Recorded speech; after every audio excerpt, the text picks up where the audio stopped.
So let's first off say this is a response video, not a hate video.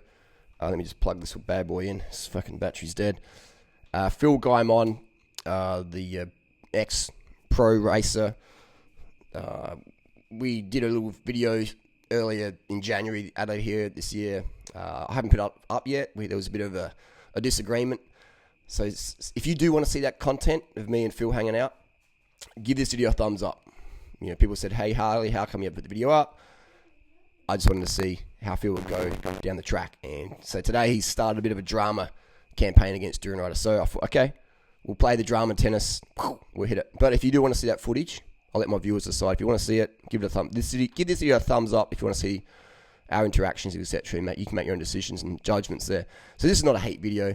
This is just a response video. This all started basically. Phil was in Adelaide doing his promotion tour, traveling around, stuff like that. Cool. And Phil, some of you don't know who Phil Gaimon is.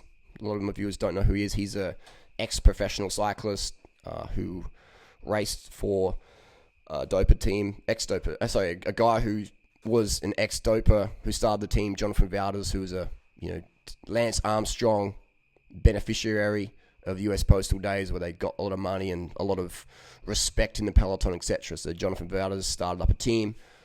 Bradley, some of you don't even know this cycling stuff. I'm sort of actually, I'll talk to the cyclists out there. Right? Make this a cycling video for my cyclist fans out there who want to know the nitty gritty. I won't say everything because there's probably a bit Phil wouldn't want me to talk about, and I respect that, and I will leave out some bit. We'll give you some juice, but not too much.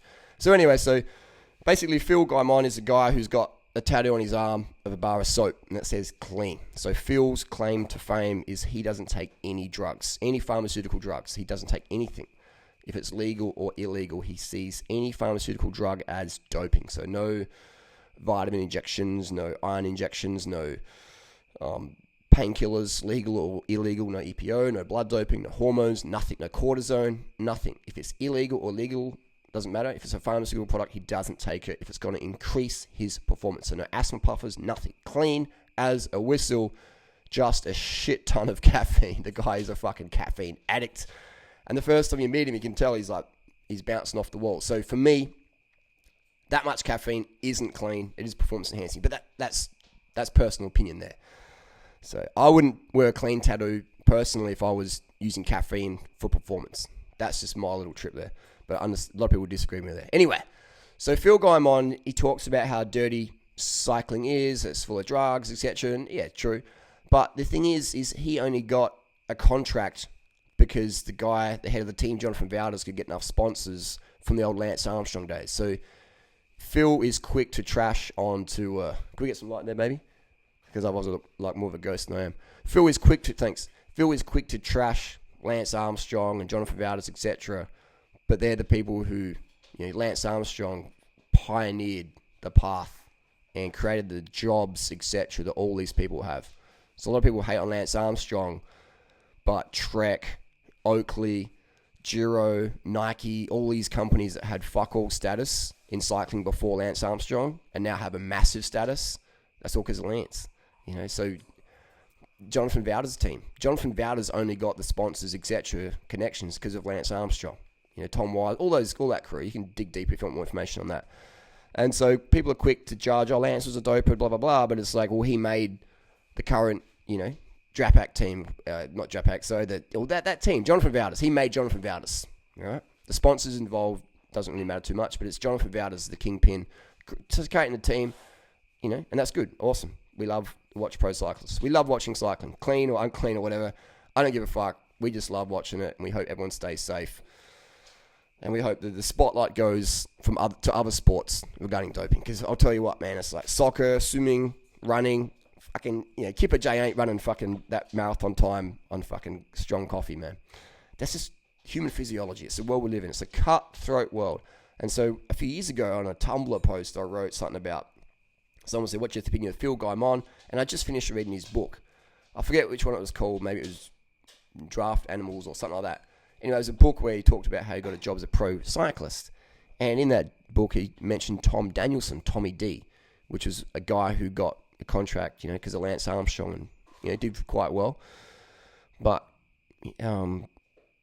So Tom got Phil the job as a pro cyclist in the World Tier team with Jonathan Bowders.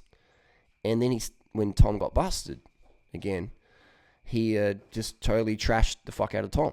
Yeah. And I'm like, I had an issue with that. Because this is a guy who got you a job. All right? He got you the job because he has status, because he fucking took drugs. And now you're going to trash him for taking the very drugs that allowed him to get the job, to get the status, to get the pull that gave you, Phil, who was a nobody US Continental rider, a position on a World Tour team.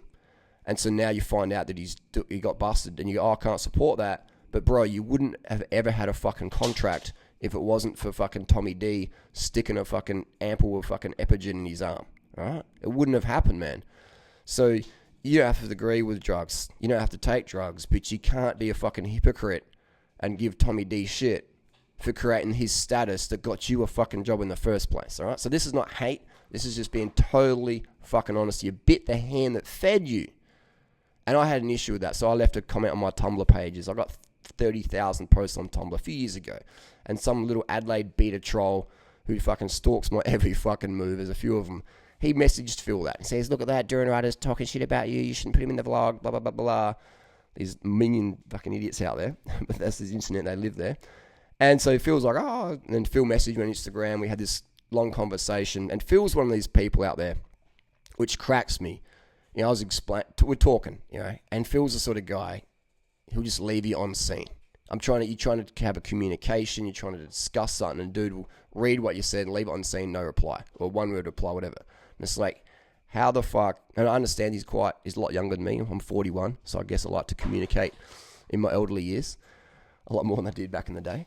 And, you know, it's like, if you can't communicate, then, you know, how can you communicate if you're not going to communicate? How can you learn? How can you communicate if you're not going to communicate? It's like, you know, you just can't do it. So that cracked me a fair bit. But our interactions in person were very positive. You know, we have a lot in common, like riding bikes up hills, like being lean, like being fit. But then Phil went sour because some troll brought up a post from a few years ago, you know. And so Phil took that to heart, and then he's creating drama about that today. So I thought, okay, I'll do a response video. I wasn't going to mention it, but Phil wants to bring it up, wants to start the vegan beef out there or whatever. Phil did 455 watts up Norton Summit, and people wrote to me in flocks. They said, Phil just did 455 watts, you know, more like that same watts Lance Armstrong did, but with less body weight. Is Phil Gaimon natty? Is he natural? And I'm like, well, you know, I've never ever seen anything like that. That was, you know, I mean, I've seen similar things, but that was pretty fucking impressive. How he was, I was let him out for the first couple of minutes or minute or 10 seconds, whatever it was. And I was on the fucking limit. My bike was shaking. I was rocking it out, you know. And then Phil was just like talking. And I'm just like, dude, you're talking. Then there was another guy, I think his name was Guy. He led Phil out for another minute, and then he blew it. And that guy, he's a fucking good rider as well. And so I'm just thinking, how the fuck did Phil ride that quick? Another guy I've seen do similar performance to that was Leon Sanchez back in 2009.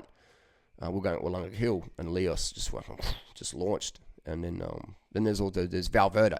So there was Leon Sanchez, there was a Valverde move, and then there was Phil Gaimon. You know, so very, very impressive moves on the bike. So Phil, he claims he's 100% clean, 455 watts up Norton Summit. I would say that's potential natty. I would like to know how. That's pretty impressive that he's doing more watts, you know, as a guy who doesn't even race anymore, doesn't even train like he used to. He's doing more watts now than he did when he had a contract. So I'll find that, you know, possible, interesting, very curious. But yeah, very impressive to be that skinny and put out 455 watts. It's Chris Froome level of watts up Norton Summit, you know, and getting close to Thomas against time, which was done in a pack of World Tour riders racing up the climb, going for the Strava KOM. So Phil Gaimon, and he had a bit of a headwind as well, wasn't in the best conditions. And Phil went out too fast as well. So it was like, you know, a lot of things on it. But anyway, is it possible, natty? Who knows? Phil knows the answer to that. I would say it is, but it isn't. It is. Controversy there.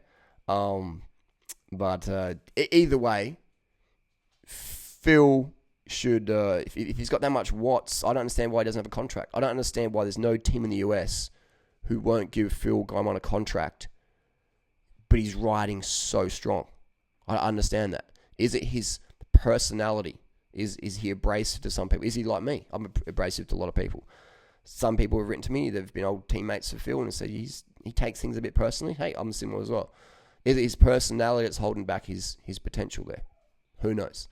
Only Phil knows his answers, or his ex-teammates, or maybe JV could chime in. JV, drop a comment down below, send me a message on Twitter or something. But anyway, that was the issue. It wasn't a big issue. It was just a comment, an honest comment I had. I shared my honest opinion with Phil. This was from years ago. Some troll wrote to him and said, "Durianrider said this a few years ago about you." And Phil just blew up. He's like, "How about next?" No, do you want to see the messages he wrote me? Give the video a thumbs up if you want to see the messages he wrote me. If you want to see him. But yeah, so again, no hate to Phil. No hate to Phil at all. Just a bit of disagreement there. I don't think, when I read your book, I really enjoyed it. It was quite funny until the bit where you're trashing Tommy Dean. I'm like, bro, you would have never had this fucking position if it wasn't for Tommy G and Amgen and Lance Armstrong and all the crew and Dr. Ferrari. And you trashed Cancellara, and stuff like that. It's like, come on, man. These are the people who built the industry that you still work in, So it's like, these are the people who made carbon bikes popular, who made pro cycling mainstream more than it ever was. So to trash them, it's very hypocritical, very hypocritical. And I was just being honest, man. I mean, don't you think? Put yourself, if you're in Lance Armstrong's shoes, or Jonathan Wouters, or Tom Danielson, and then you're this noob kid come along wanting a job, and then you get caught, and this new kid's like, "Oh my God, Phil's bad because he did this and that," but you're the reason they got the job. So if I don't know, that just rubs me the wrong way. And I was just honest about it on Tumblr post, and I was honest about it to Phil as well. I said, I think that was just a bad move, bro. You can't. You can't be trashing the very people who got the fucking job, who got you the position you're in today. It's just, it's a bit of a sourpuss. Not even sourpuss. It's disrespectful. You understand what's involved in pro cycling, so if you're going to get involved, then you just accept it. But anyway, this camera's flipping up here. So anyway, no hate to Phil. I just wanted to say as well, I watched the vlog. Phil said he didn't see a koala. Bro. Are you fucking serious, man? I could show you you just said, "Hey, Harley, show me a fucking koala." I have a 100% guarantee. I can show any motherfucker out there on a bike. If you come with me, I'll take you to a special koala spot.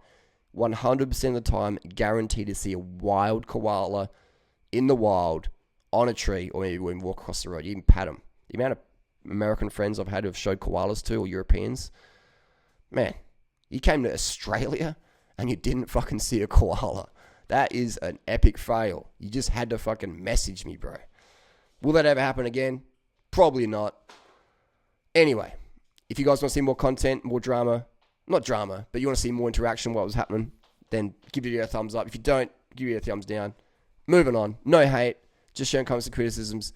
Don't take things personally. If you want to be a pro athlete, don't trash the people who got you the fucking contract when they get exposed or caught or whatever, or admit that they took drugs, because that's the reason they become super champions. The sponsors wanted us back winners. They get the pull. They get the status. They can say who's going to work for what team. And if you go and trash them when they get caught, when everyone's kicking them, then I would say that's a shit cunt move, personally. And just lastly, the bike industry is based on doping, all right? Let's take Specialized. We've got Specialized there, we've got Cannondale there, we've got Trek over there.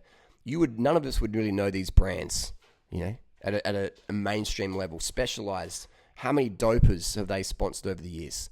I remember back in the day, a Specialized mountain bike, no one gave a fuck about. An S-Works mountain bike was like, only a few die-hard mountain bike fans would buy one.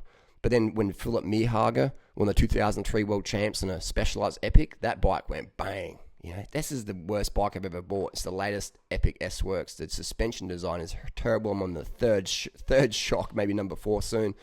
The front's been redone. It's just a shithouse bike. Super light, handles really nicely, but it can't climb. Suspension is flawed.